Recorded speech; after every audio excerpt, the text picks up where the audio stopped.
Okay. Well, let's go ahead and get started. We are recording this. We will post some very light slides after this. This is not supposed to be anything too formal.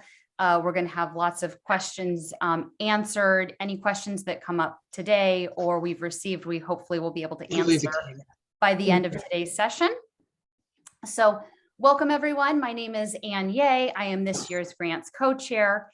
Thank you to all the nonprofit attendees here now. We know your time is the greatest currency, so we thank you for spending some of that with us today.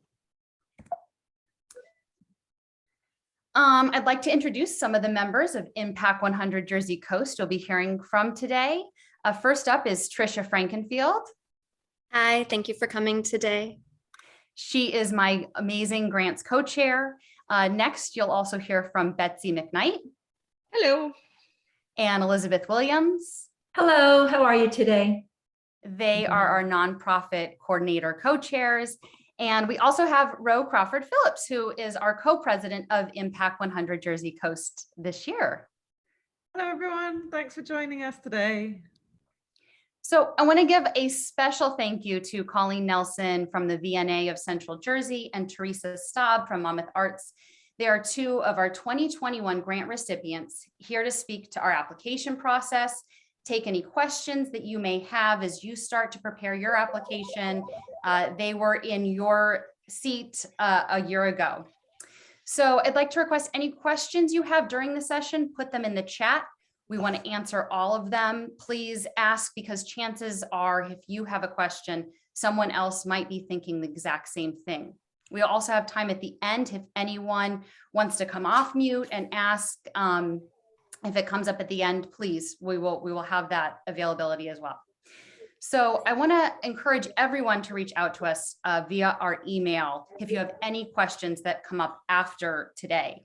We did receive an email, a question submitted about, do we consult on the feasibility of a project? This is a great way. Email us what the project is, and we are happy to talk through it, make suggestions. We're really here to support you through this process. So we can't consult necessarily, but we will answer questions. And like I said, hopefully offer suggestions. Our email is grants@impact100jc.org.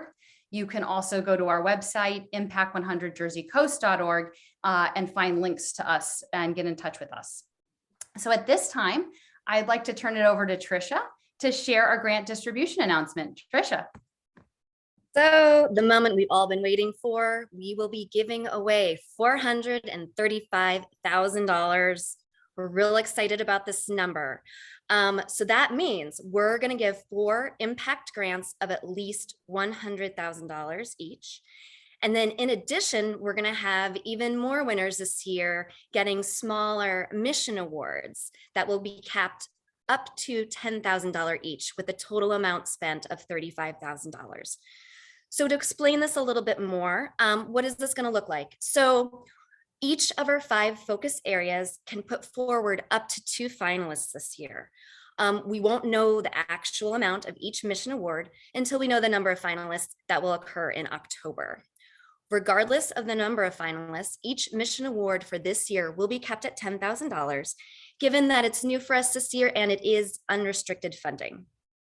Any funds over and above $10,000 per mission award is added to the $100,000 impact grant equally, just similar to how we used to do in the past. So instead of 100 grand, it might be 102, 103, and so on. To explain this further, here's 2 different scenarios. So if we have 9 finalists this year, that means 4 finalists will receive $100,000, and then we will also give out 5 mission awards of $6,000 to the other finalists.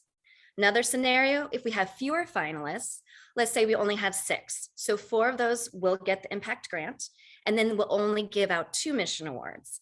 Those mission awards will be capped at $10,000, and then the remaining money from the $35,000 will be distributed amongst the 4 impact grant winners, which would translate to more like $102,000. So moving on to the next slide. Oh, one more thing I want to say.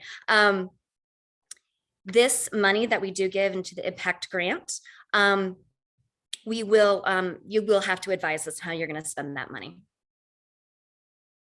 So next slide.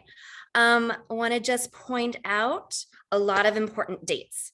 Now, you've probably seen these before, but most important is that now the eligibility form is live and it will be due on May 13th. I'm going to go over a little bit more later on how you're going to access this form. And as Anne mentioned earlier, please put into the chat box any questions you have. I'm going to try to address a lot of these questions during my presentation now, but also our guest speakers are also going to answer a lot of the questions we received before. So let's chat a little bit more about our membership. We get a lot of questions about how Impact is run. So our model is one woman, one vote. And this year we have 435 women who are participating. Your organization opportunity extends just beyond this application process. There is a huge value in participating because it's so much more than just the financial benefit.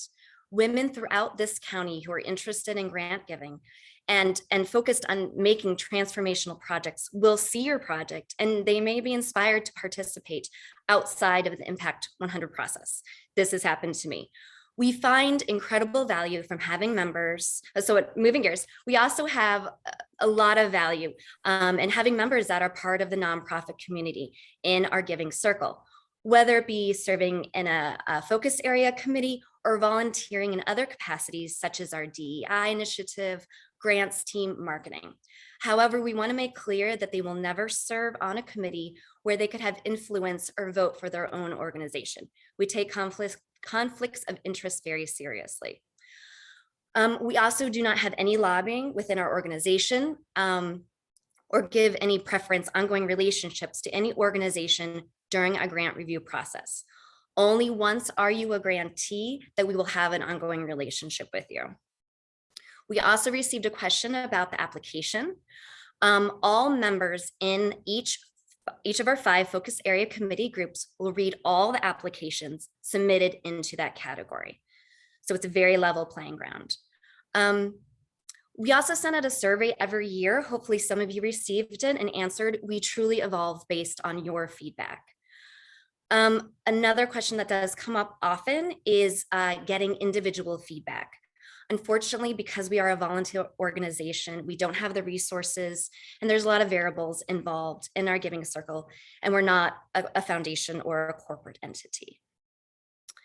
As I promised, I want to talk a little bit about our eligibility form that Anne's going to show. You go to our website, you're going to click on how to apply, and that's going to take you to the landing page to submit our eligibility form. Again, if you have any trouble accessing this, email the grants email, we'll happily walk you through it. It's a pretty simple, straightforward form. Other questions we have received. Let's talk a little bit more about eligibility. So we do have certain requirements, and as in years past, we always fund new projects, but since 2020 and COVID hitting, we did expand our giving so our funds can be used to sustain and strengthen existing projects. We really want to support you and support to do what you do. Another question is that timing. So you're going to receive this money. You must use it within 2 years, but you can spend it quicker. So for example, you're going to sign a grant agreement with us. We do break up the payments, but we work with you on that.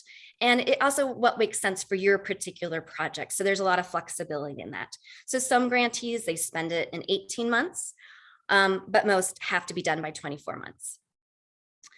Another question we get is operating expense. Do we fund it? And the answer is yes.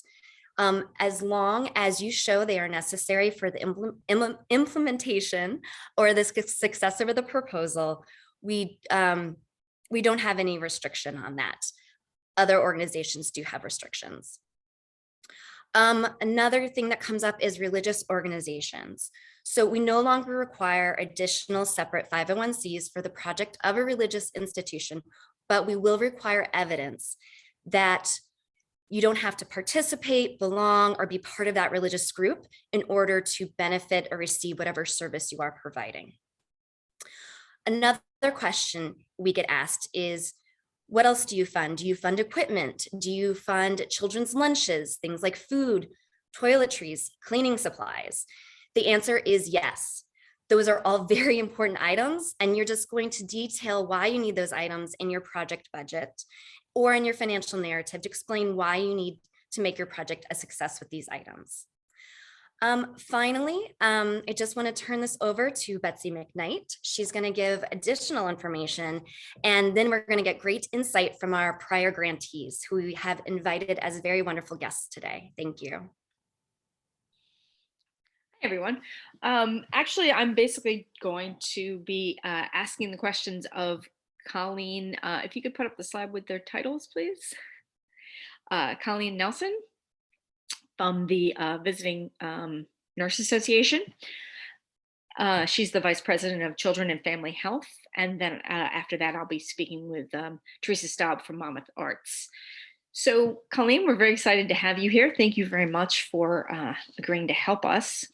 The first question that I have for you is, what preparations did you make for reapplying for the 2021 impact grant cycle? Because I know that you guys have applied in multiple years.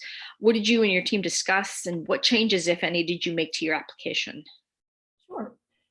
Good afternoon, everybody. I just realized that I'm wearing the actual jacket. I feel like I'm at the Masters golf tournament that I wore in the video that we pitched our idea from. I must have been feeling vibes this morning, but anyway, so if anybody recognizes me, I don't wear it a lot, but anyway, yes, VNA was actually, this was our fourth time in going for this award. And, it's, you put a lot of effort into it, and it's always disappointing not to be selected as the winner, but, perseverance really paid off. And I think that we learned each time when we applied, we learned and we carefully put together, really looked at the current needs of the community, I think, looking at the data.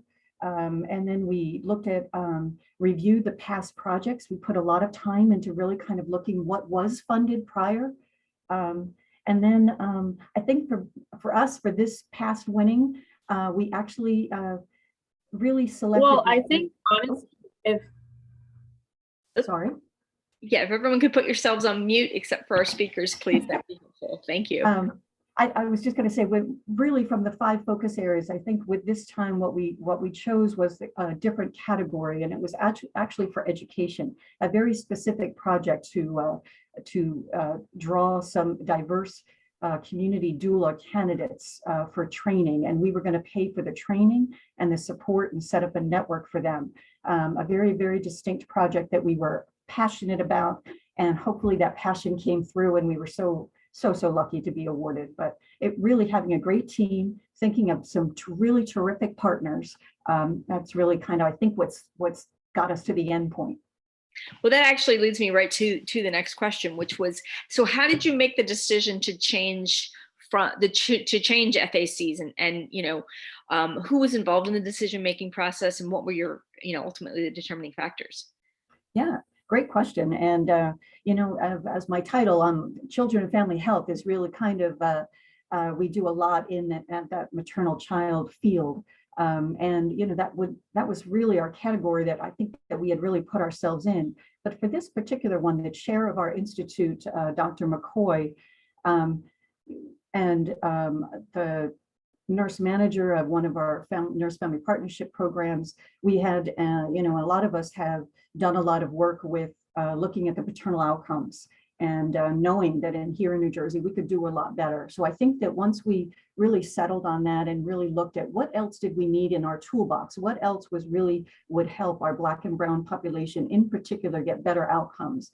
So I think that we had the right, the team, the grants team, the leadership of Dr. McCoy, myself, and some of the other nurse managers that have really been involved in this. I think that was really kind of key to bring in. And then we had a real champion who was a doula herself, working. I've worked with her for about 30 years at Jersey Shore Booker Pavilion as a prenatal educator. And I'll tell you, she was somebody, as you were writing this and you were kind of, should we go for this? She was a good champion. So. And can you just refresh for us, what did you apply? What FAC did you use in prior years, and what was the one that you did last year? In prior years, where did VNA apply to? Oh, We mostly in the children and family category. Most of those were settled in there, and then we ended up switching to education and training and workforce development, because I think that really was a key thing. So that's the category that we went in. Great. And then another question that I have is, so, we give you the money for 2 years maximum, but then we really are interested in this, in making sure that it's not just, like, okay, here's the project, it's funded, and then it goes away. So can you describe how you outline the sustainability of your project after the end of the grant period, and what specific examples did you use, especially with what supporting details? Yeah, and sustainability is always, a portion of the grant application that you always kind of moan a little bit, because you have this terrific idea, and then you've got to really kind of say, okay, what how do you keep this going? What do you do? And I think that with our training of our doula candidates, we had put in there that we would train probably 10 doula candidates. I could tell you already from what we started in January 1, we've got 11 candidates that are set for training. So I think that it's really living up to what we really thought it would be. There was a lot of interest that we did. And I think from the sustainability, the great part is that what we're committed to doing is really providing training and providing a learning network, if you will. It's kind of an association that these doulas can actually have as support, and they can actually have resources, and they can rely on one another. And, with the New Jersey law that's actually allowing doulas to now be reimbursed for births and prenatal and postpartum appointments, it became, wait, this is really an eye opener. This is taking advantage of some dollars that are going to be out there to be able to help the doulas be sustainable in their practice, which was really key. So I think for ours, that 18-month grant period was perfect for us, because we know that we're going to train these doulas. They don't belong to the VNA. They're out there in the community, and it's really, they can keep themselves going within this network with a lot of support from our agency, because we're never going to let them go. I mean, we really, some of the doulas are just fantastic. So we're going to continue. So that was how we did that. So was it a matter of, you saw that once you establish and show that you have a program, that there's existing funding out there? Yeah, and I hope to, watch as the state really, when we can really have time, over the next 5 years, to really look at the changes in those birth rates and those birth outcomes. And we're going to be able to see, and this is going to be scalable. Every community is going to want doulas, particularly of diverse cultures, speaking the languages and helping our women who are the most vulnerable, living in the towns that would not have the financial access to hire a doula. And these doulas look like them. And that's gonna be more trustworthy and really kind of get there. And we've covered right now languages as English, Spanish, we have Haitian Creole, and Portuguese. So we are on the way. Well, that is fantastic. Thank you so much. I really appreciate your participation. Teresa, can I have you introduce yourself, and just briefly tell me about the organization, about Monmouth Arts? Sure. So I'm Teresa Staub. I'm the executive director of Monmouth Arts. We're the official county arts agency of Monmouth County. And we provide a wide variety of programs and services that benefit the community. And yeah. That's great. And so I'm going to ask you actually the same question too, because you've applied for multiple years. And what preparations did you make for this cycle? And, did you make changes to the application from past years? Sure. So I'm sure I've been with Monmouth Arts for 5 years. And I know the team was applying prior to me joining Monmouth Arts. But this was my 5th year applying for the grant application, and 5th time's the charm. So hang in there, everybody.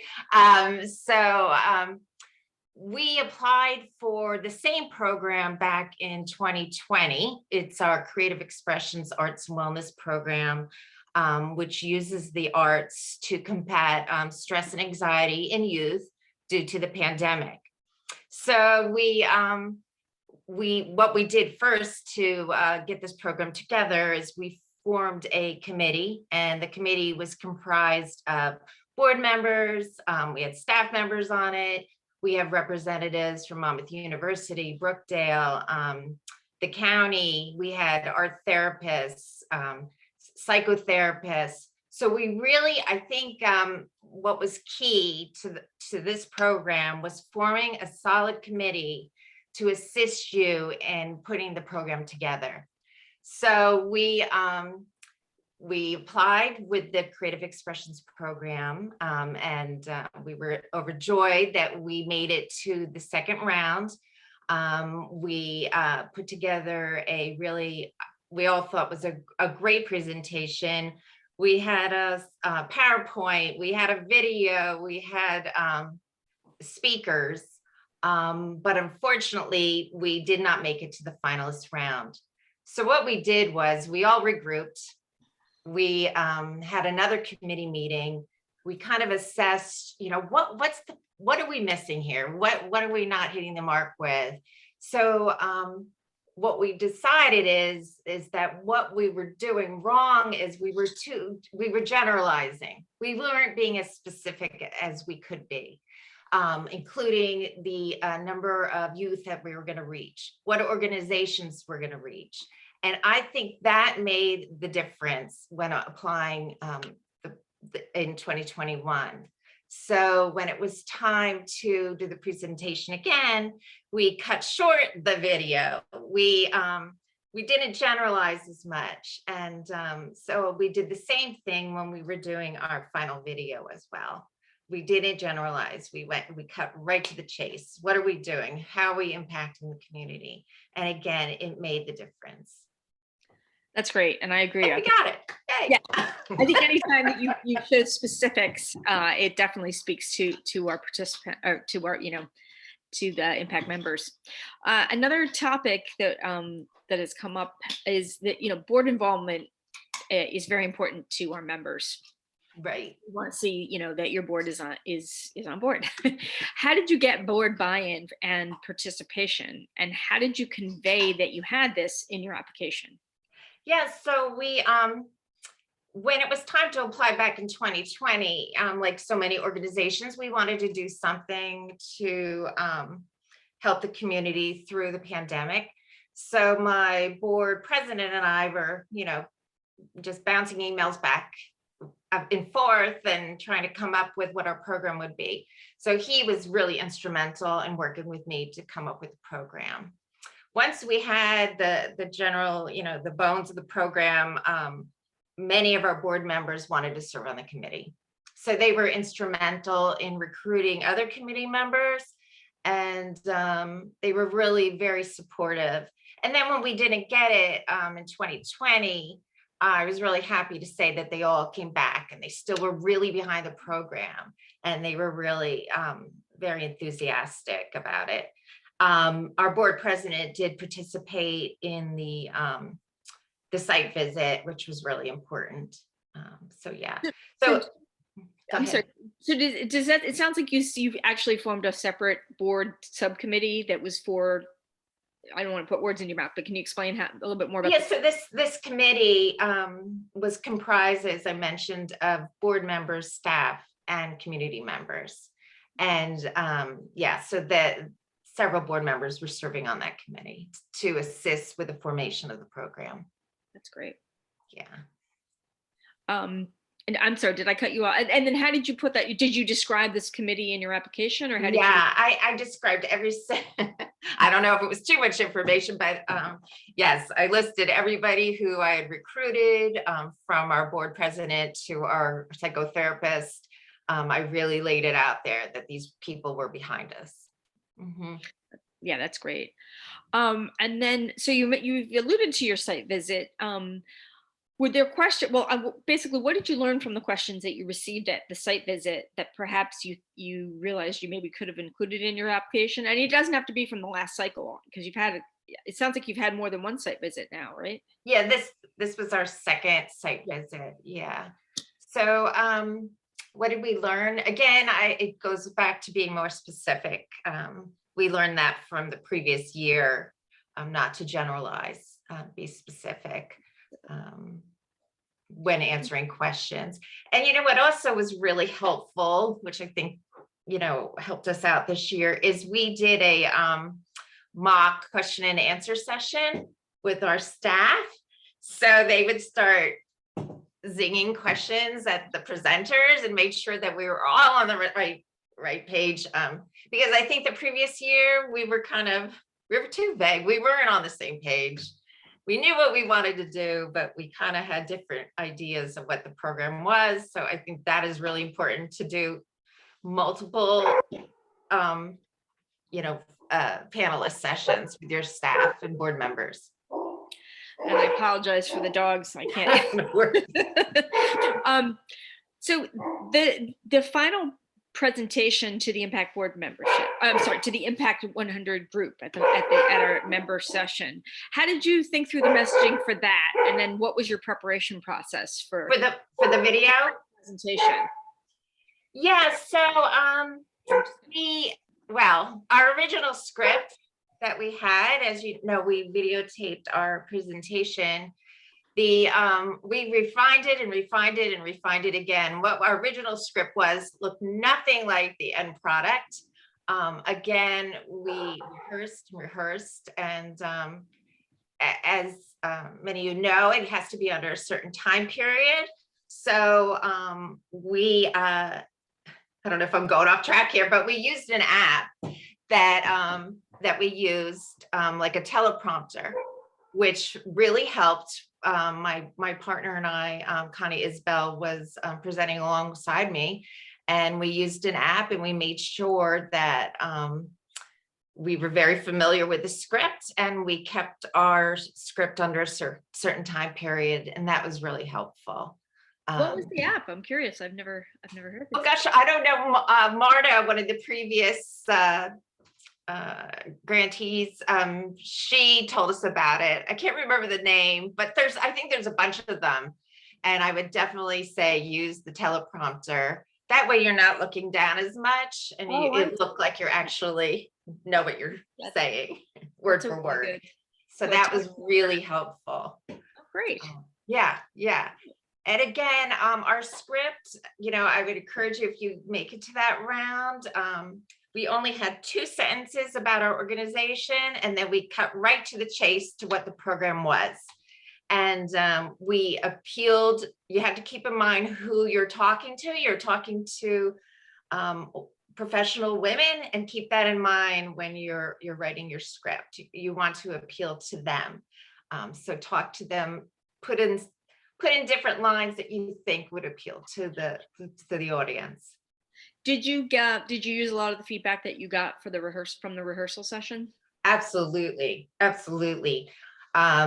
Our team members were fantastic and gave us a lot of insight. So listen to what they have to say. They're the experts. And we also participated in, the mock finalists interview session, which we found really helpful. So listen to the Impact team. They really gave really great insight and helped us put together we're really proud of our final video presentation. It was wonderful. All right, well, thank you very much. Those are all the questions that I have, but I'm sure that we have questions from the audience per se. So let's see, Elizabeth, did you have anything from the list that you wanted to bring? We do have a couple of questions that we've answered within the chat that everyone should be able to see. There seems to be some questions on capital improvements or capital campaigns, and so the details are there. Again, ensuring that within your application, that if you're working on a capital project, you make sure that you meet the requirements, number one. And number two, make sure you address the funding priorities. Who is the underserved group? What is the unmet need? And what is the high impact that it will have? These are the questions that the committee members will be looking to see develop answers for. And if you make sure it's clearly written in your application, that would be very valuable. Okay. And I just want to reiterate the question about if you service Monmouth, Middlesex, and Ocean counties. Yeah, if you serve a greater population outside of Monmouth County, what we are looking for is how it would impact Monmouth County residents. I get this question a lot. So, you know, it's okay. Like, for instance, you know, if you have a food bank, if you and you don't track, you know, who comes in and uses your services, that's fine, as long as you know, you're located in Monmouth County and you know that the vast majority of people who come through are from Monmouth County. If you're located outside of Monmouth County, I guess it's a little bit trickier. So you really would need to emphasize and show us how it's going to be Monmouth County residents who are going to be getting the services. Any other themes? Yes, Betsy, we have another question. Could you address overhead and particularly salaries and how that is covered by different organizations? Yeah, absolutely. So we absolutely fund overhead. We understand that it's part of making a project successful. As far as salaries, you know, especially if you're hiring someone specifically for, you know, that impacts your project. We've had projects where, you know, a good portion of the budget was to cover a specific person coming on board. The main thing is to show why your organization needs that person, why, you know, what impact adding that person to your staff is going to have. If, you know, if it's a salary, you know, if it's a salary that looks, you know, that's you might others might perceive as being high, you could sort of let us know, like, you know, look, this position that we're hiring for requires X, Y, and Z capabilities, and so to be competitive and actually, you know, hire someone, we need to offer this salary. Those kinds of things, anything that kind of just shows us how it's going to have a good impact on the community by you spending this money is definitely helpful.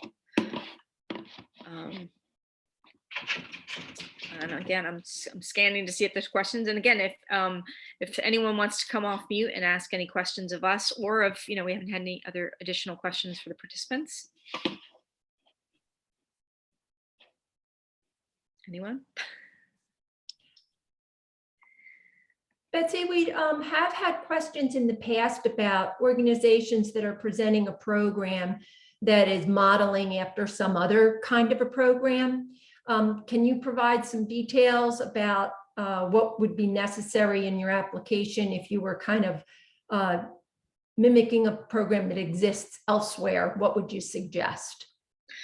Well, I would definitely suggest, it's great to have a program that's been used elsewhere if you show, you know, the efficacy, how it worked somewhere else, as a proven track record, but you want to make sure that you show how you're going to implement it for Monmouth County, and how, you know, the differences that it might entail in being put in Monmouth County, and how it fits the specific needs of our county.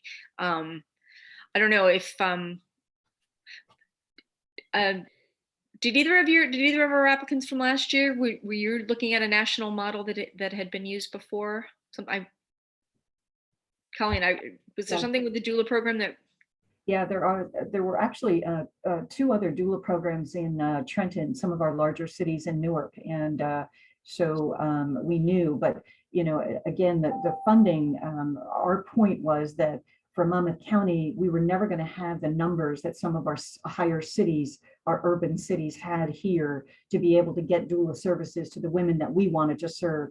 So I think that the appeal of this particular Impact 100 for Monmouth County was really what we really had hoped would resonate and be able to, you know, kind of get us the money. But yes, doulas, they have been around in very helpful in third world countries, all, you know, and in many other European countries, and really have proven records and the research. So we were able to really kind of lean toward that and support our application, especially with the data. Yeah, and I think one thing that stuck out was the point that you made that, you know, a lot of the funding in New Jersey tends to go to the urban areas, to Newark, to Trenton. And it doesn't mean that need doesn't exist in Monmouth County. It's just maybe it doesn't exist. And this is true, I think, of a lot of services. You know, the big state dollars go to the major metropolitan areas, but the needs exist in Monmouth County. So how can you look at how it's been helped in other areas, or how, you know, how that it's been addressed in other areas and maybe scaled for Monmouth County? So I think that's a good point. We do have a question from the group, Betsy, on how might the committee respond to testimonials by members of the population that will be served? And if they could put it in the application or part of the eligibility.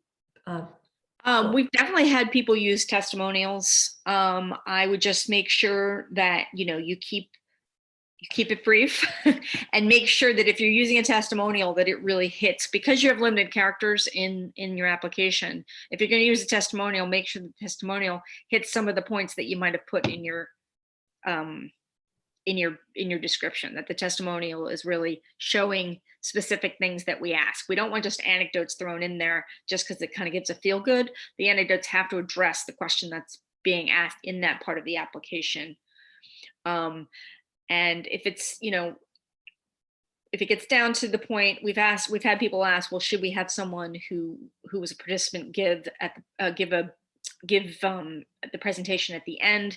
We've generally found that you just don't have time. You need like one main speaker at the end to give it. Does that answer the question? I don't know who the questioner was. I can't really see on my gallery. Yes, thank you. Oh, okay, great. But yeah, testimonials are powerful, especially because it gives a concrete example of how this person was helped. So that's wonderful. Quick comment on salaries, partial salaries, et cetera. Yes, those are considered overhead expenses and can be covered, but under the guise of the requirements that we stated earlier today, making sure that it's specific to the program, that the application specifically articulates that you're meeting the funding priorities, establishing what the unmet need is in the underserved population, and how you would be defining that partial salary within your organization, as well as you might want to make a comment about its sustainability going forward, because that would probably be a question a committee member might ask in the process. Could you talk a little bit about the wish list, please, and give some information about that? Sure. So the wish list, anybody who gets a site visit, as sort of a nod to all the work that you've put in and the fact that your project has gotten that far, we offer the opportunity for you to give a wish list that goes up on our website and is accessible to all 435 families, basically, who of our members. And we suggest that you keep sort of a variety on there. So, big ticket items, maybe you're looking for board members, maybe you're looking for brand new computers, but if you have like everyday running needs for your organization, especially stuff we've found, if you're an organization that regularly needs toiletries or paper products or foods or stuff, anything that could be, sort of a service project for the kids in the family of the member is always a good thing. But, you want to keep a varied list so that, you give people an opportunity to sort of tick items off the list. Thanks, Betsy.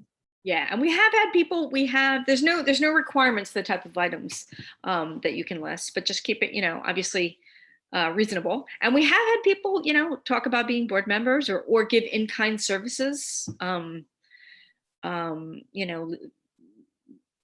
legal or otherwise. I mean, so, the wish list can be a great thing.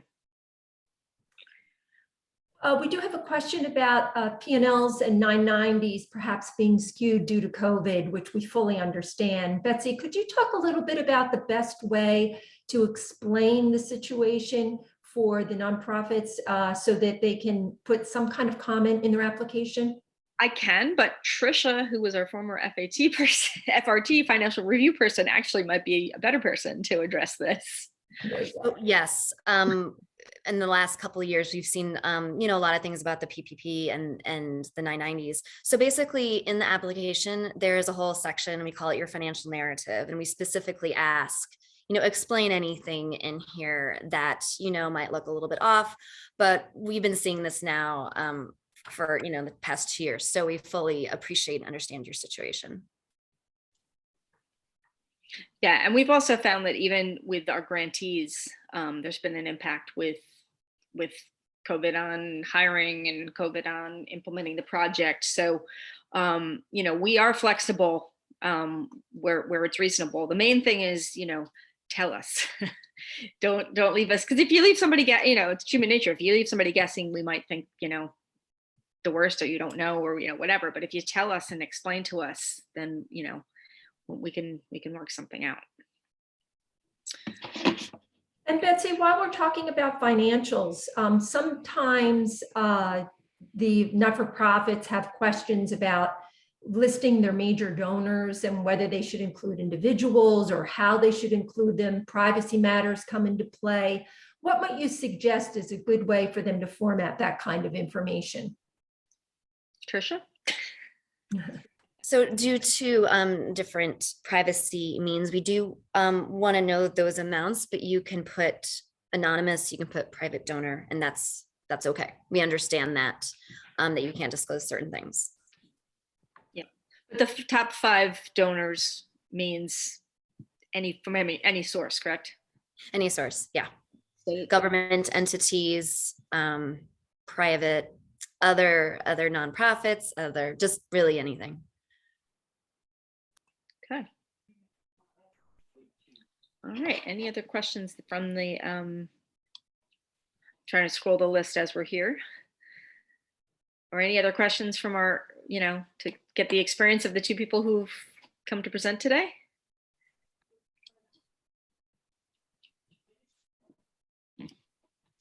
I don't know. This is Ro. I just wanted to make a comment following on from that in terms of funding sources. I think one of the things that we've seen come up in previous years is, really speak to our members about the need for the funding. So if you've got some big funders, you've got government funding, you've got corporate funding, for multiple years, say why that funding isn't covering this project, say why you're applying to impact for that funding. And that will really help our members understand how they're going to be impactful to you as an organization if you get the grant. Don't leave them, as Betsy said, guessing as to why you need this funding from impact if you're well funded from other sources. Now here's a question that I think actually would be for Tricia. If we receive lunches from other organizations to feed our members, do we need to put a cost of those lunches? Do we itemize in-kind donations? I'm going to say, if you're receiving from someone else, you don't need to put that in your project budget because it's a covered cost. But we do allow within the project budget. So let's say you're spending a lot more than 100 grand, and to do this project is going to take 150 grand. We have a whole column that you can enter in where those fundings are coming from, how much they're giving you, and what they are covering. So there's a lot of people where only half of your need for money is going to come from impact, and another half is coming from other people. It can be pending. There's a lot of situations because we're asking for something from a year from now. You can put in who you think you're going to get the money and update us as you do get secured funding for the rest of that project. Okay, great. Okay. Just one last call for questions. Come off mute. I don't see anything else in the chat. But I do want everyone to be able to get on with their day. So I think we will continue. I mean, as we have said previously, please, if there's questions after this presentation, reach out to us, email us, and we will get back to you. We're happy to take anything offline and answer questions. I just want to encourage everyone to make sure that they have access to our eligibility. You can go to our website to get that. This is what it's going to look like. There's our webpage. Under apply for a grant, go to how to apply, and then you will see the first step in our process, complete eligibility form. And once you complete that eligibility form, you'll receive an email back from us. Give us usually a day or two. We check those eligibility requirements, and that's how you get your application. So if you, for some reason, do not hear from us in 48 hours after submitting your eligibility, email us. Things happen, it gets stuck in spam, and we don't want you to think that you're waiting for this application and we've sent it and it holds up the process. So May 13th, those eligibility forms are due, and then the application in full is due June 1st. So please just go ahead. If you have any questions on that, please email us after this. I just want to leave this session with a few final thoughts.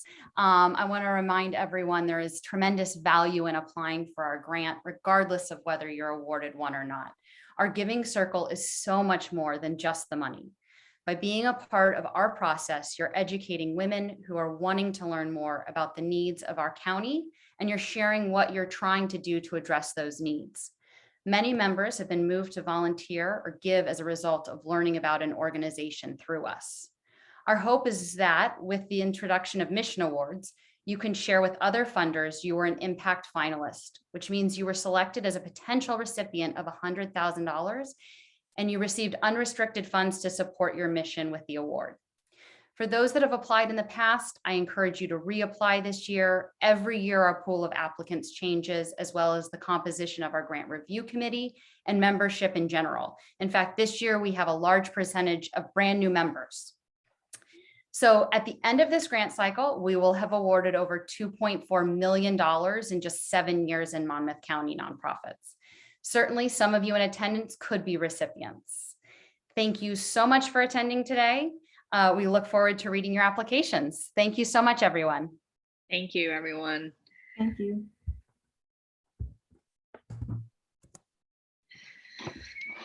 Thanks, you. Colleen and Teresa.